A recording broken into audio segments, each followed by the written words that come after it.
I didn't want to do it at first, and they'd been after me to do one for about 2 years. And I thought, well, you know, there's going to be 22,000 people there, so we can throw in some new songs maybe and everything. But as it turned out, we didn't. We played all old songs, and they just sort of stared at us. And it was a strange experience, really. It was about 6 months. When Ricky Nelson died in that plane crash in 1985, everyone thought he was broke. His divorce cost $1 million. He owed money everywhere. His kids were about to inherit nothing but debt. Then his brother found a will hidden away. And lawyers discovered something shocking. Record companies had been stealing from him for decades. What happened next turned his 4 children into millionaires. The settlement numbers were so big the judge couldn't believe it.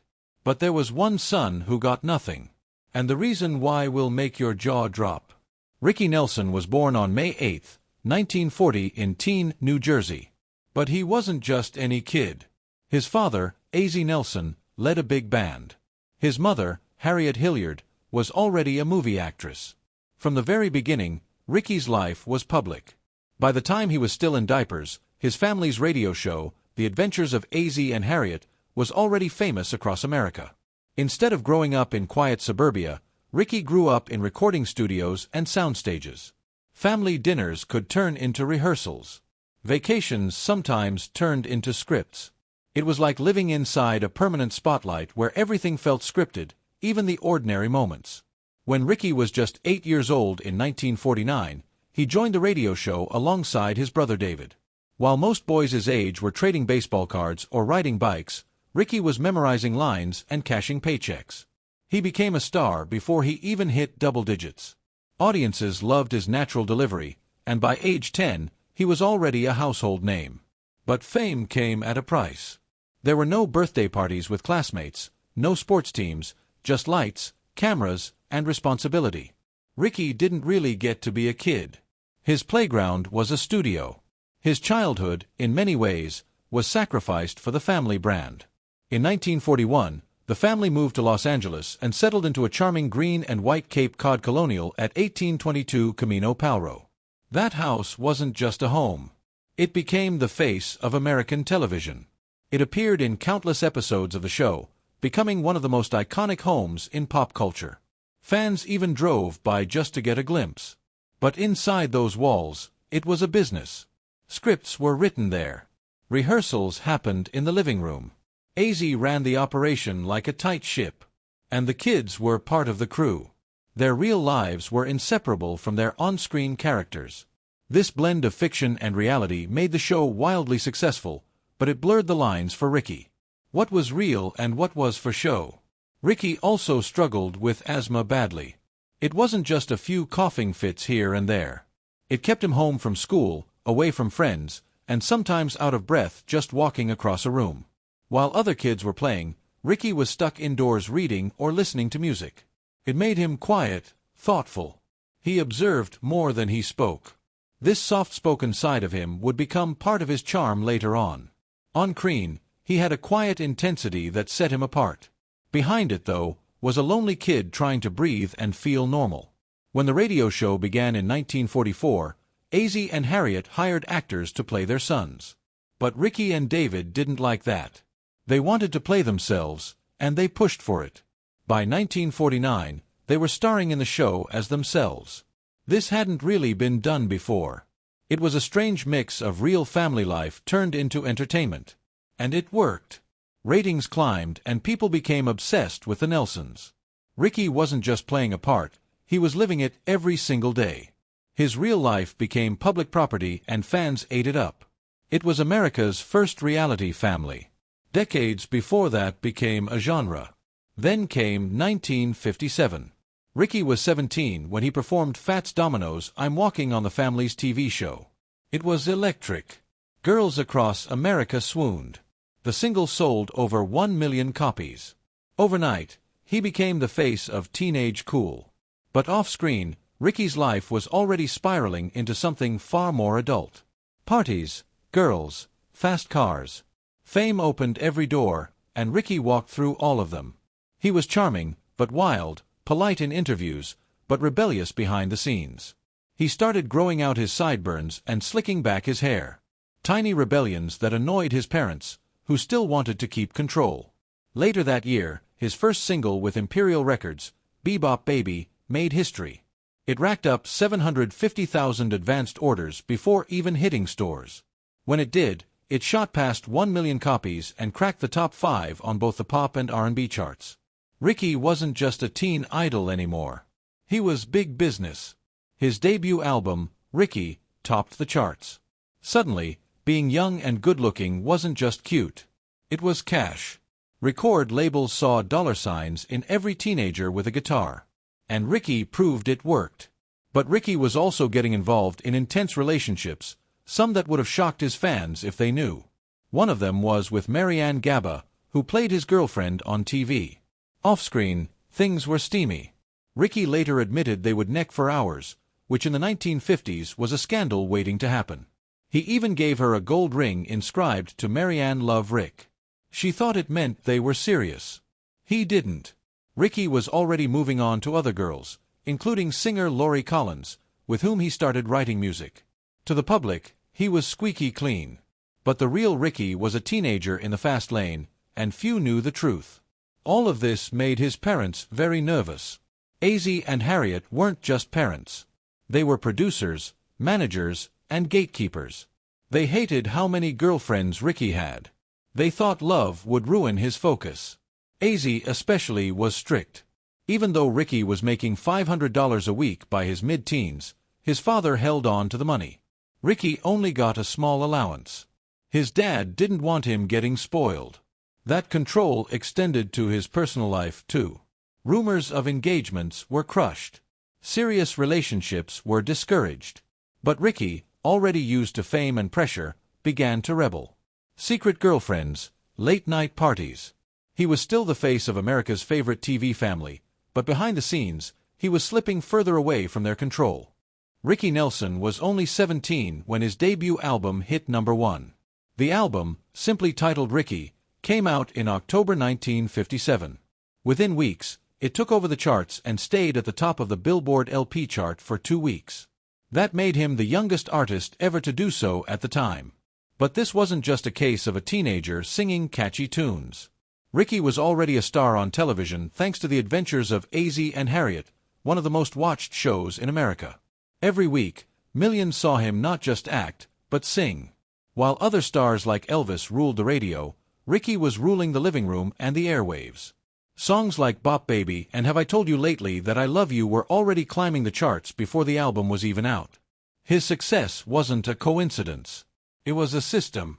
That system had a mastermind behind it, his father, Azzie Nelson. As producer of their family's TV show, Azzie saw an opportunity nobody else had. At the end of each episode, Ricky would perform a brand new song. This wasn't just cute, it was genius. 10 million people were tuning in each week. The exposure was massive. When Ricky sang I'm Walking on the Show in April 1957, the song jumped to #4 on the charts. Its B-side, A Teenager's Romance, climbed even higher to #2. That kind of impact was unheard of. Azzie made sure Ricky's songs were baked into the storyline, and he kept a tight grip on where Ricky appeared. He wouldn't even let him go on The Ed Sullivan Show. Why share the spotlight when they could keep all the attention for themselves? Then came Poor Little Fool. In August 1958, it became the first song ever to top Billboard's brand new Hot 100 chart. That alone would have been history. But there's more. The song was written by a 15-year-old girl named Sharon Sheely. Ricky recorded it reluctantly. It wasn't even supposed to be a single, but radio stations loved it. Imperial Records ignored Ricky's protests and released it. It shot to #1, stayed there for 2 weeks, and crossed into country and R&B charts, too. That moment cemented Ricky's place in music forever. His estate still earns money from it. The song has been covered many times. But no one else can ever be first on the Hot 100. That's Ricky's title for life. Between 1957 and 1962, Ricky placed 20 songs in the top 40. Only Elvis had more in that time. His very first single with Imperial Records, Bebop Baby, sold over 1 million copies. Before it was even out, it had $750,000 pre-orders. His contract was just as wild. $50,000 guaranteed over 5 years, plus full control over his songs and album artwork. That was unheard of for a teenager. The money from those hits didn't stop flowing, either. TV kept pushing his records. By 1960, the Ricky Nelson International Fan Club had 9,000 chapters worldwide. Ricky wasn't just rich, he was everywhere. In 1959, he proved he could act, too. He starred in Rio Bravo with John Wayne and Dean Martin. His role as Colorado Ryan earned him a Golden Globe nomination for Most Promising Newcomer. But while his acting was praised, something else was on display. His spending. Ricky lived big. Custom suits, luxury cars, VIP clubs. He was in deep with Hollywood's elite. He was said to have a $5,000 monthly allowance, which would be around $50,000 today. That role boosted his career, but it also revealed his taste for the high life. Fame wasn't just bringing in money, it was changing him. Ironically, 1961 also gave him one of his biggest hits. Traveling man Sam Cooke turned it down first. He didn't think it fit him. Ricky took a chance on it and proved everyone wrong. The song hit #1 in April and sold over 1 million copies within weeks. The B-side, Hello Merrill, became a hit, too. 2 massive hits on one record. Ricky had an ear for songs others missed. It was one of the last big wins before everything changed. Behind the scenes, he was getting frustrated. The older session musicians on his albums didn't respect rock and roll. Some refused to play the way he wanted. One even told him, "Kid, this ain't music." So Ricky fired them. He built his own band, young musicians who believed in the sound he was chasing. It cost him a lot. Salaries, gear, travel, but it gave him control. One of those new band members was James Burton, who'd go on to become a legend in his own right. This wasn't just about sound. It was about respect. Ricky was done being treated like a puppet, but no amount of control could stop what came next. In 1964, the Beatles hit America like a tidal wave. Their appearance on The Ed Sullivan Show in February changed everything. By April, they held all top 5 spots on the Billboard chart. Elvis struggled. So did everyone else. Ricky was no exception. His Song for You that year barely made it into the top 40. The magic was slipping. The British invasion didn't just bring new music. It reset the rules. Rick Nelson was already a music star when he met 16-year-old Chris Harmon on Christmas Day 1961. He was 21. She was the daughter of football legend Tom Harmon and actress Elise Knox, and the sister of future TV star Mark Harmon. On paper, they looked like a Hollywood dream couple, famous, attractive, and raised in the spotlight. But that dream turned into a long, painful nightmare. From the very beginning, Rick was under pressure. His father, AZ, controlled his finances. Chris, raised in luxury, wanted a lavish lifestyle. Rick tried to keep up, but the spending never stopped. Homes, cars, designer clothes, and exotic vacations drained his bank account year after year. By the late 1970s, Rick was broke. The fairy tale had collapsed. When they got married on April 20th, 1963, it wasn't exactly romantic. It was a shotgun wedding. Chris was already pregnant, and her Catholic parents insisted on a fast ceremony. Rick, who wasn't Catholic, had to sign a formal pledge promising to raise their kids in the faith. It wasn't his choice. It was a demand. He had to take Catholic classes and go through the motions just to keep the peace. The wedding was supposed to be a celebration, but behind the scenes, it was about control, pressure, and putting on a show for the world. That pressure never let up. Strangely, Rick's parents loved Chris. They'd rejected every other girl he dated, but not her. They were thrilled to link the Nelson and Harmon families. Chris had the right image, classy, connected, and from Hollywood royalty. It seemed like a perfect match, but that illusion faded fast. Rick, who had always followed his father's tight financial rules, now had a wife who wanted everything money could buy. They didn't budget, they just spent. When Rick's career cooled off in the mid-1970s, the bills didn't. Chris wanted him home more. Rick had to keep touring. He was stretched thin emotionally and financially. The marriage that once impressed everyone ended with a $1 million legal bill. After their wedding, Chris even joined Rick on the adventures of AZ and Harriet. She played herself on the show and brought in her own income. But 2 paychecks just meant more spending. Neither of them knew how to save. They were surrounded by agents, assistants, and accountants. But no one stopped the bleeding. Rick, who once followed his father's strict money rules, was now throwing it all away just to keep up with the lifestyle. Chris, feeling trapped in a fake TV world and a crumbling marriage, started pulling away. By then they were too far gone. The Hollywood dream turned into a slow-motion financial collapse.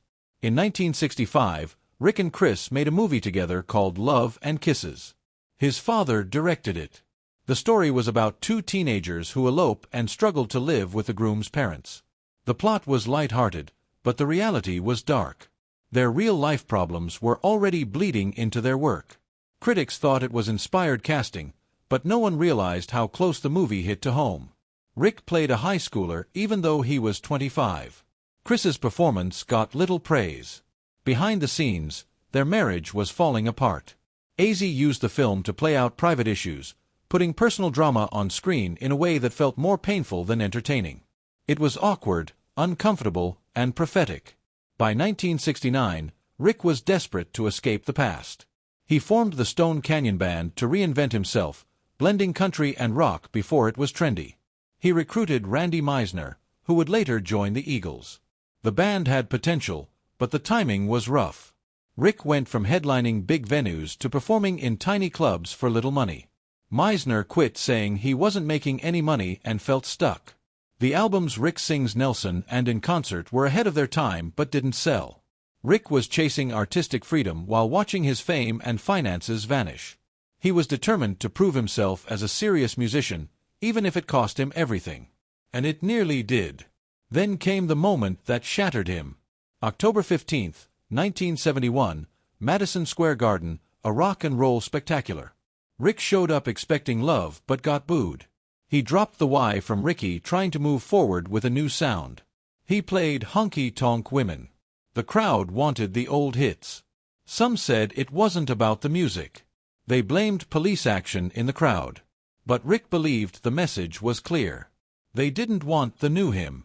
He left the stage humiliated and watched the rest of the show from backstage. Eventually, he was convinced to come back and play the classics. The audience finally cheered, but the damage was done. That night broke something in him. But out of that disaster came a surprise. In 1972, Rick wrote Garden Party. It was personal. It was raw. It was real. The chorus said it all. You can't please everyone, so you got to please yourself. That song struck a nerve. It hit number 6 on the Billboard Hot 100 and went gold. For a moment, Rick was back. It was his first top 10 hit in nearly 10 years. Fans who had written him off were now singing along. But it didn't last. Follow-up singles like Palace Guard went nowhere. By 1974, his record label didn't know what to do with him. Albums like Windfall flopped. He started playing amusement parks, took minor TV roles. MCA dropped him. Garden Party became both a victory and a farewell. Rick Nelson was once the golden boy of American pop. But by the mid-1970s, his life was spinning out of control. His marriage to Chris Nelson was falling apart. Held together only by appearances. Rick was touring constantly trying to keep up with their lavish lifestyle. Private schools, luxury homes, and a mountain of bills. But the more he worked, the more distant he became. Chris felt abandoned. Rick felt trapped. Their conversations turned into arguments, and the home they'd built became a battlefield. In 1977, after another long tour, Rick came home expecting warmth. Instead, he found himself locked out. Chris had moved all his belongings into a rental house. And when he got there, she was inside with 2 Los Angeles Rams cheerleaders. Rick was shocked, humiliated. That moment made it clear.